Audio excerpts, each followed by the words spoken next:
반갑습니다. 요양보호입니다. 요양보호사 시험이 코앞인데 공부 하나도 안 했다. 괜찮습니다. 이건 꼭 알고 가야 하는 기초 중의 기초 요점을 정리해 드리도록 하겠습니다. 구독과 좋아요는 의리입니다. 의리 있게 구독, 좋아요 누르고요. 제가 바로 여러분의 고민을 해결해 드리도록 하겠습니다. 고고! 노년기 신체적 특성 다 노화되어지고 저하되어지는 건 아실 거고요. 비가역적 진행만 기억하시면 됩니다. 가역적은 돌아가는 거예요. 비가역적은 돌아가지 않는 거죠.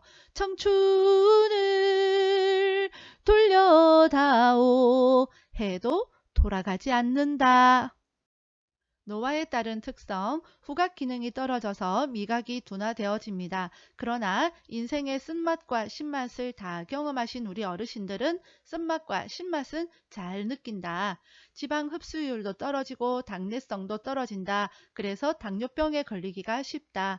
항문의 괄약근 긴장도가 떨어져서 변실금 발생이 높다. 침 분비 감소하고요. 장 운동성도 감소합니다. 그래서 변비가 생기기 쉽습니다. 수정체는 노란색으로 변하는 황화 현상으로 인해서 보라색, 남색, 파란색 구분이 어려워집니다. 눈부심이 증가하고요. 선모 운동, 선모는 잔틀이에요. 그 잔틀이 운동하는 것이 떨어집니다. 고막은 두꺼워집니다. 그래서 제가 우리 애들이 엄마가 말귀 못 알아듣는다고 그러면 그래 엄마 고막에 살쪘다 라고 말한다고 했죠. 노년기 심리적 특성, 내향성의 증가, 내향적이다, 내성적이 되어지는 거예요. 그래서 사회 활동이 감소되어지고요. 다른 사람을 잘 만나려고 하지 않습니다. 조심성의 증가, 그렇다 보니까 더 행동이 신중해지고 행동이 느려지는 거예요. 경직성. 경직되어지는 거예요. 그렇다 보니까 변화를 싫어하고 융통성이 없어지고 습관적인 태도를 고수하게 되어집니다. 장기요양급여, 우리 어르신이 장기요양 등급을 받고 나면 받을 수 있는 서비스가 세 가지 종류가 있습니다. 첫 번째, 재가급여, 방문요양, 요양보호사가 집에 방문하는 거, 그 다음에 방문모교, 방문간호, 추야간 보호, 노치원 같은 거 있죠. 거기. 그 다음에 단기보호는 일정 기간 동안 보호받는 거, 기타 재가급여는 복지용구 구입하는 거, 이런 것을 할 수 있습니다. 재가급여를 하면 좋은 점은 친숙한 환경에서 서비스를 받을 수가 있을 것이고 사생활이 존중이 되어집니다. 그러나 단점은 긴급한 상황이 있을 때에 신속한 대응이 어려움이 있습니다. 두 번째, 시설급여는 시설에 들어가는 거예요. 시설급여의 종류에는 노인요양시설, 노인요양공동생활가정이 있습니다. 시설급여의 좋은 점은 의료, 간호, 요양 서비스를 잘 받을 수가 있지만 단점은 개인 중심 생활에 어려움이 있습니다.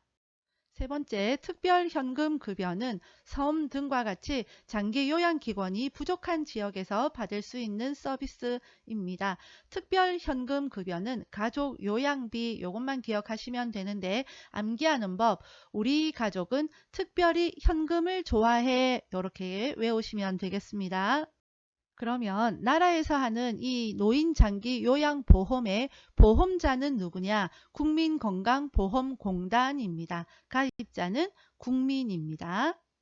장기요양급여를 받을 수 있는 대상자는 65세 이상인 자, 그리고 65세 미만인 자 중에서 노인성 질병을 가진 자입니다. 노인성 질병 중에 대표적인 거 치매, 뇌졸중, 파킨슨, 알츠하이머 요것만 기억하시면 되겠습니다.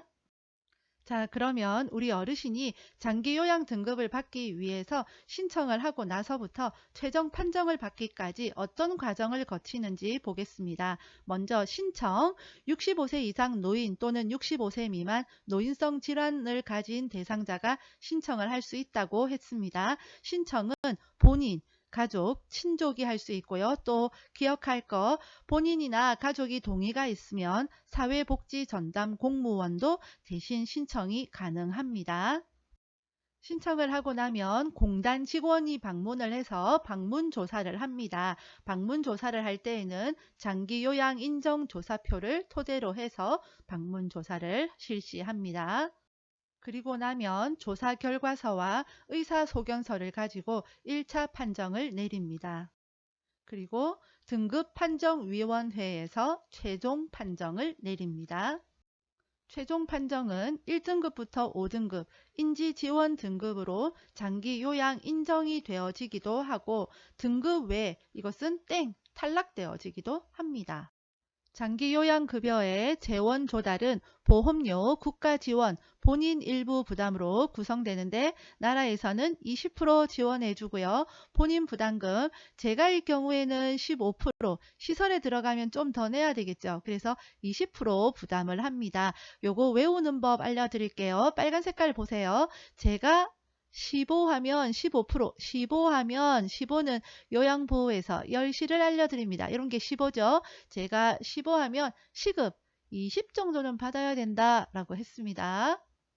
장기요양 등급을 받고 나면 장기요양 서비스를 받아야 되겠죠.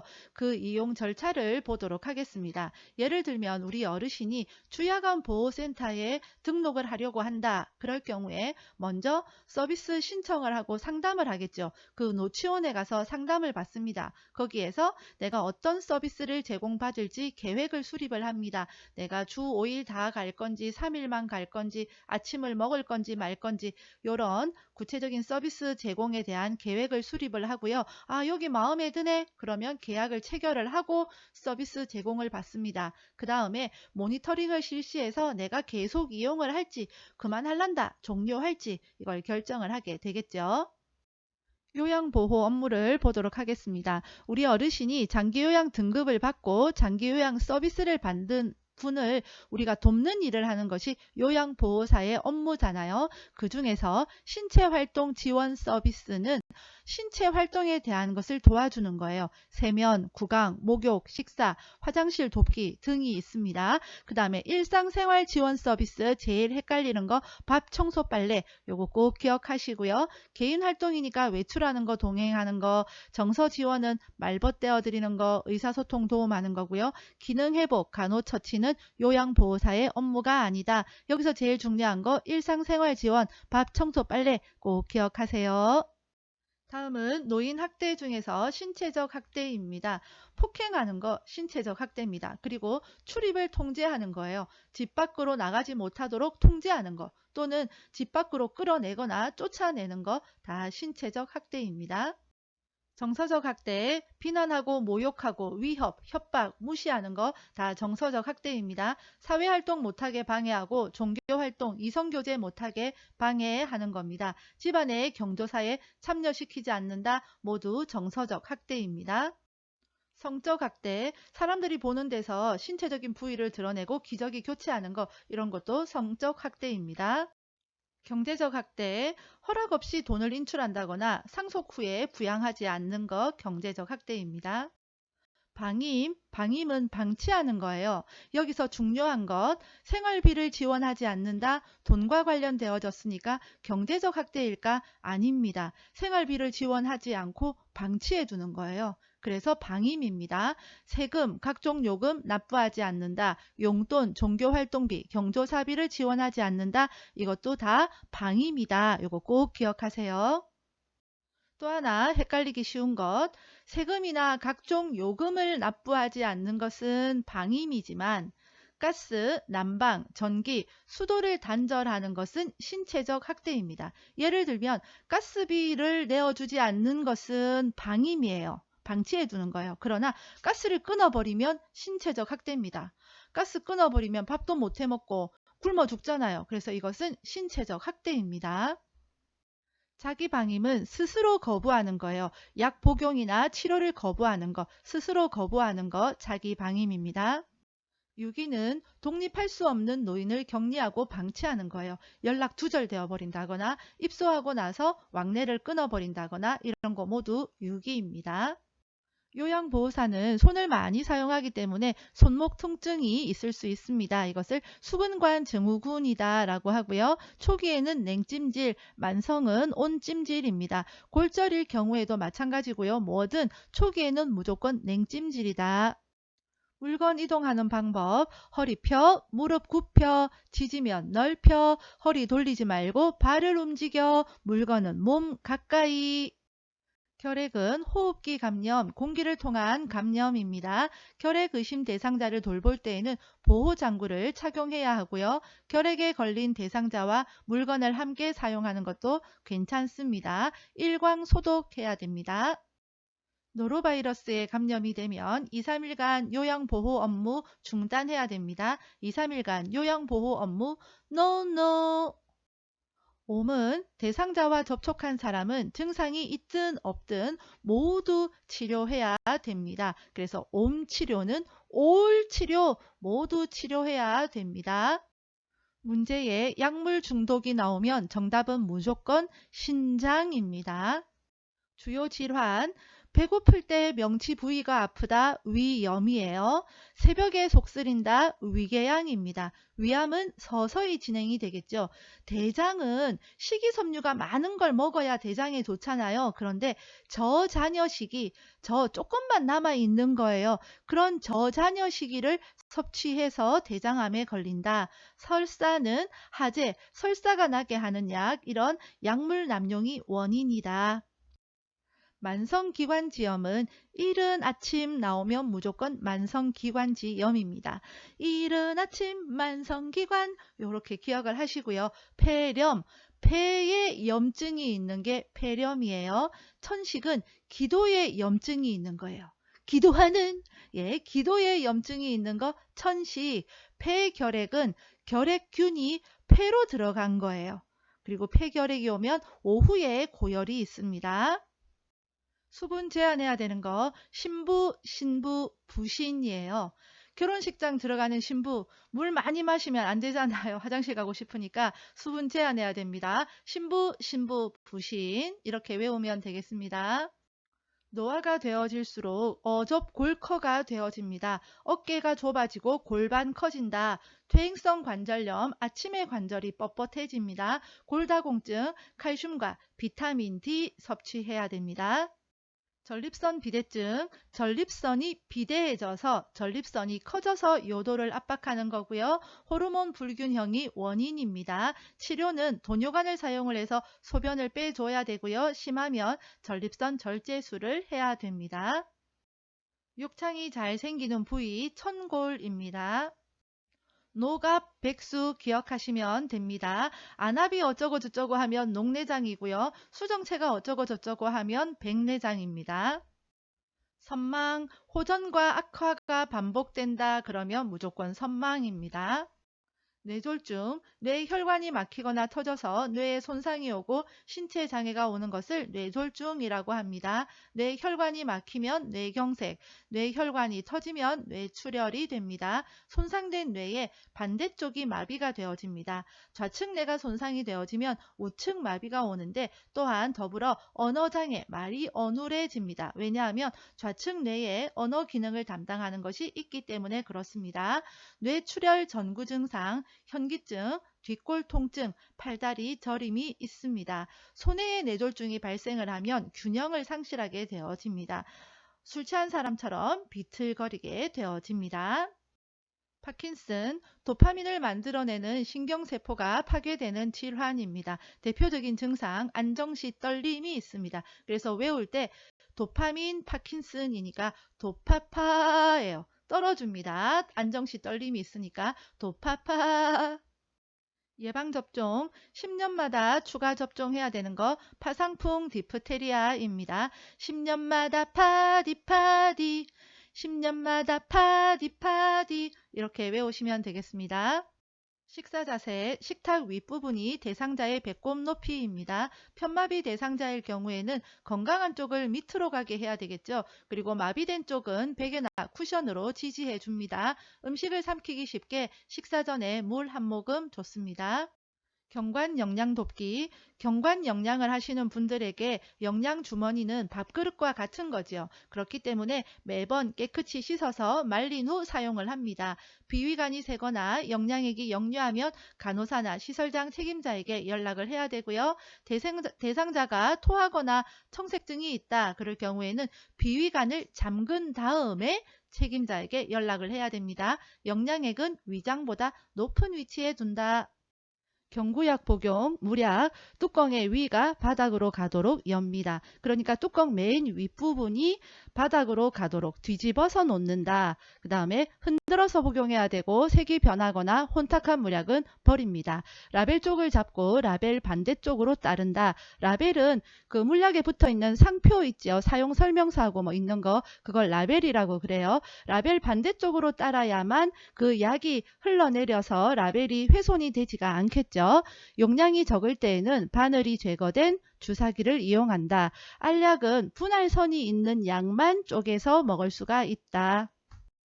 안약은 아랫눈꺼풀 중앙이나 외측에 넣습니다. 점적 후에는 비루관을 눌러주는데 안약은 액체잖아요. 그러니까 이 안약이 코 안으로 흘러내려가는 것을 막아주기 위해서 비루관을 꼭 눌러줍니다.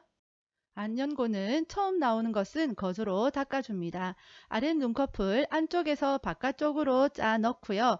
보통 연고는 상처에 바르고 나면 손으로 문질러 주잖아요. 그런데 안연고기 때문에 눈을 비빌 수가 없기 때문에 눈을 감고 안구를 움직여 줍니다.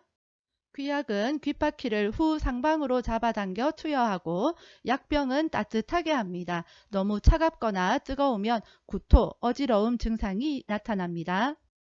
침대를 안전하게 사용하는 방법, 크랭크 손잡이 주변 공간을 확보해야 됩니다. 침상 배설 돕기. 변기 밑에 화장지를 깔아주거나 TV나 음악을 틀어주면 배설시 나는 소리로부터 부담을 좀 덜어줄 수가 있겠죠. 무릎 덮개로 덮은 후에 바지를 내려야 되겠고요. 침대를 올려주면 배에 힘주기 쉬운 자세가 됩니다. 회음부나 항문 주위를 닦으면서 피부 상태를 확인해야 하고요. 따뜻한 수건이나 물티슈로 앞에서 뒤로 닦습니다. 남아있는 물기는 마른 수건으로 닦아줍니다. 이동 변기 사용 돕기. 서거나 앉는 것은 가능한데 화장실까지 걷기는 어려운 대상자에게 사용합니다. 침대 높이와 이동 변기는 같아야 하고요. 변기 밑에 미끄럼 방지 매트를 깔아줍니다. 변기 앞에 아닙니다. 변기 밑에 깔아줍니다. 기저귀 사용 돕기. 대소변을 전혀 가리지 못하거나 배설 욕구를 느끼지 못하는 경우, 치매 등으로 실금이 빈번한 경우와 같이 부득이한 경우에만 사용합니다. 둔부 및 항문 부위, 회음부를 따뜻한 물티슈로 닦고 마른 수건으로 물기를 닦아 말립니다.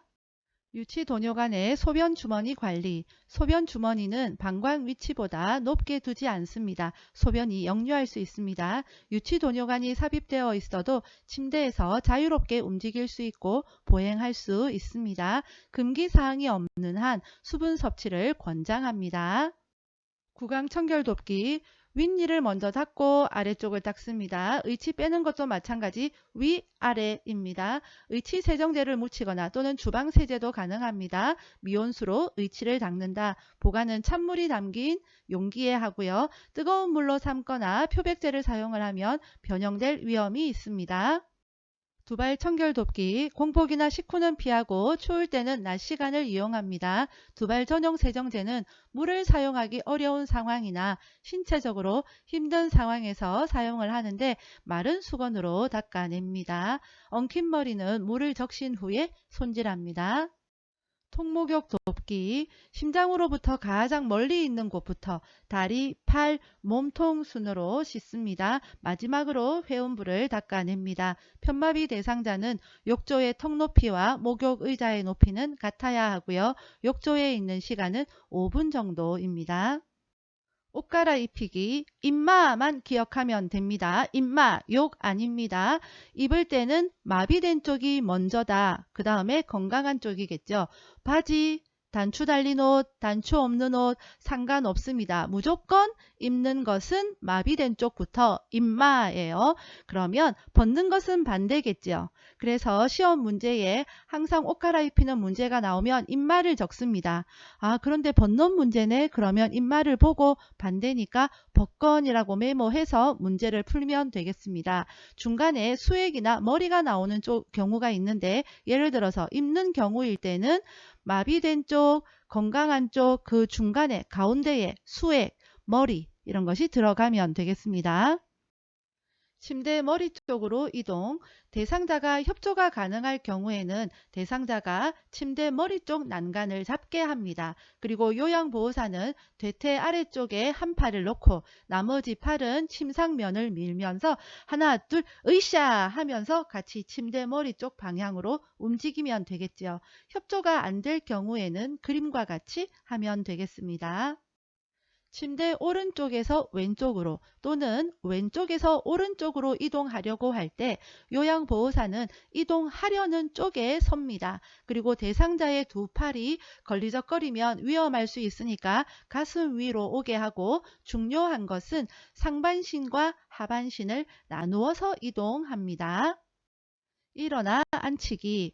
대상자의 건강한 쪽에 섭니다. 편마비 대상자일 경우에는 어엉을 지지합니다. 어깨와 엉덩이를 지지한다. 사지마비 대상자일 경우에는 목과 어깨를 지지합니다. 넙다리뼈 골절 위험이 있기 때문에 목과 어깨만 지지합니다. 휠체어 이동. 문턱이 있다. 울퉁불퉁한 길이다. 그럴 때에는 앞바퀴를 들어 올립니다. 내려갈 때는 휠체어를 뒤로 돌려서 내려갑니다.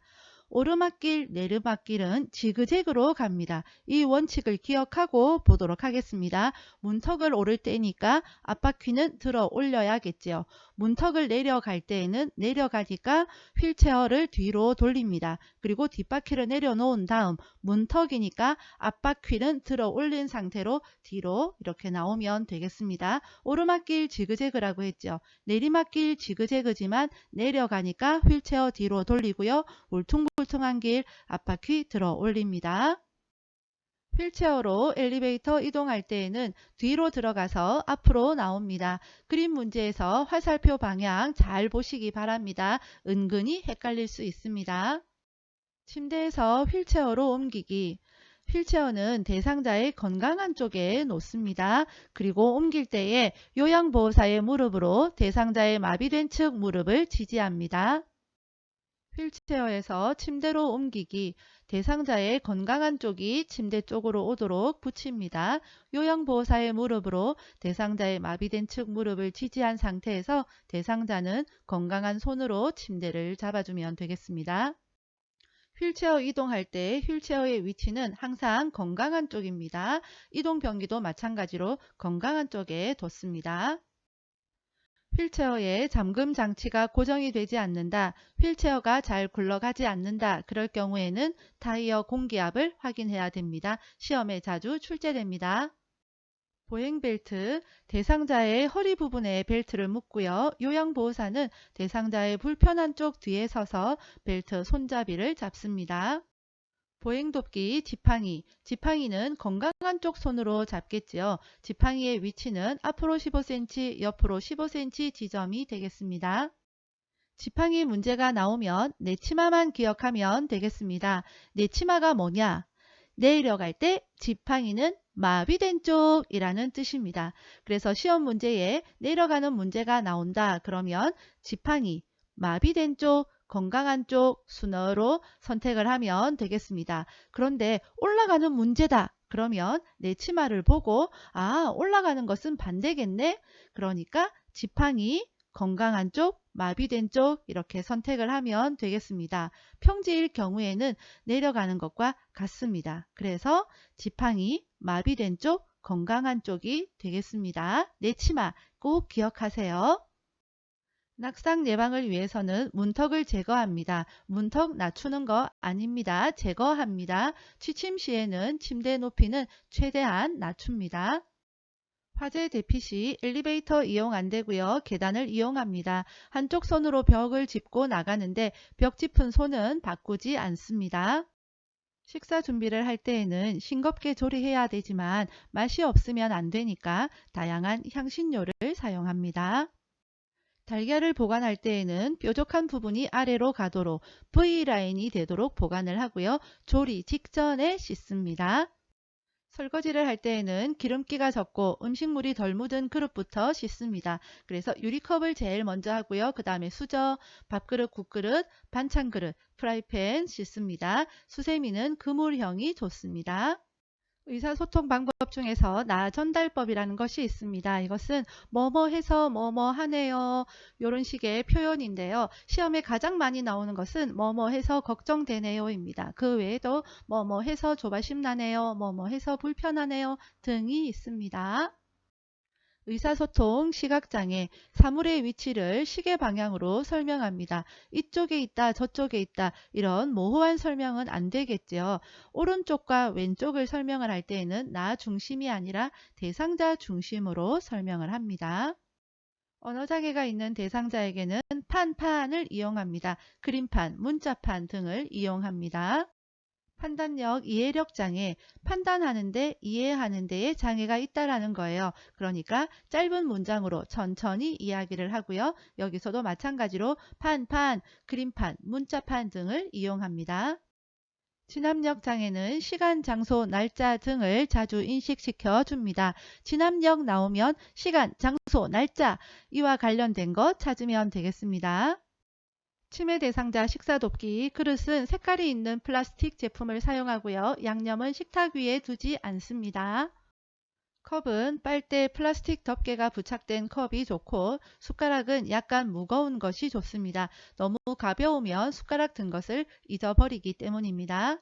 치매 대상자의 문제 행동 대처, 고향 이야기를 나누거나 콩 고르기와 같은 단순 노동을 하게 함으로써 관심을 다른 곳으로 돌리게 합니다. 두 번째, 질문 형태는 무조건 정답이 아니다 라고 보면 되겠습니다. 왜 그렇다고 생각하세요? 라고 질문하거나 왜 그런지 설명해 보세요 라는 류의 보기는 정답이 아닙니다. 세 번째, 성적인 행동은 성적인 행동이 아니다. 이게 무슨 말이냐 하면 치매 대상자가 예를 들어서 바지를 벗는다 하면 옷이 불편하다. 목욕하고 싶다, 화장실 가고 싶다 등의 표현으로 보면 되겠습니다. 그러나 사람들이 보는 공개된 장소에서 자위행위를 하는 등의 부적절한 성적인 행동을 할 경우에는 벌과 보상을 적절히 사용하는 것이 좋은데 치매 대상자가 좋아하는 물건을 가져가겠다라고 경고하는 것도 도움이 된다. 이것도 함께 기억하셔야 되겠습니다.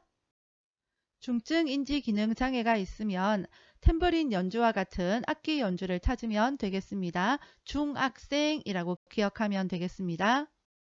임종, 사전연명의료의향서 이것은 내가 나중에 연명치료를 받지 않겠습니다 라는 것을 작성하는 거예요. 이것은 말기 환자나 19세 이상 성인 본인이 작성을 할 수 있습니다. 작성 후에는 등록기관에 등록을 해야 됩니다. 변경이나 철회가 가능하고요. 의료기관과 연동이 되지 않습니다. 사전연명의료의향서를 기록을 한다고 해도 통증 완화를 위한 의료행위나 영양분 공급, 물 공급, 산소 공급은 당연히 해야 되는 거고요.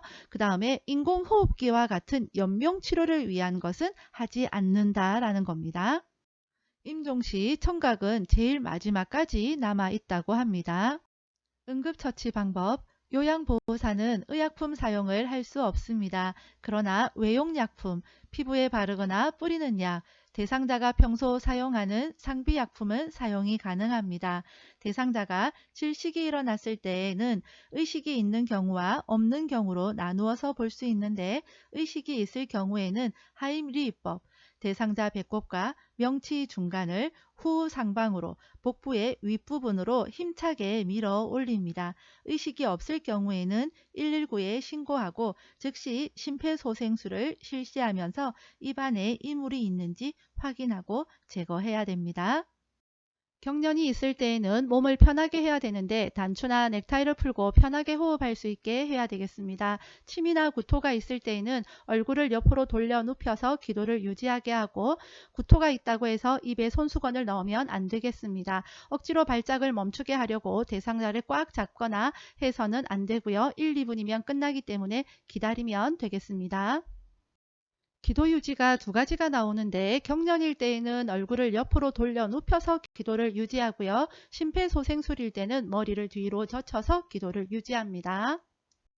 골절일 경우에는 붓기 전에 손상 부위의 장신구를 제거해야 됩니다. 상처 부위는 냉찜질이고요. 튀어나온 뼈는 직접 압박하지 않습니다.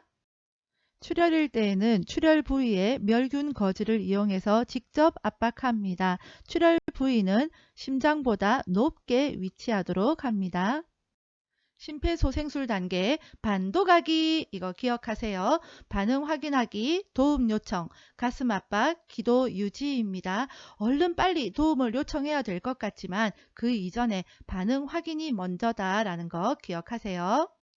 자동 심장 충격기는 심정지 대상자에게 사용을 하는데 사용하는 순서 빨간 색깔 글씨 보면서 외우기 바랍니다. 전원, 패배하고 나면 패배의 원인을 분석하고 다시 재라고 치고 다시 나를 압박한다.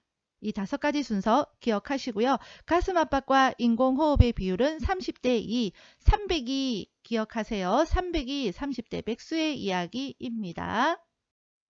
기본 중에 기본만 가져왔고요. 시간이 더 되시면 쉬운 암기법 영상도 보시길 권해드립니다. 수고 많으셨습니다. 빠염!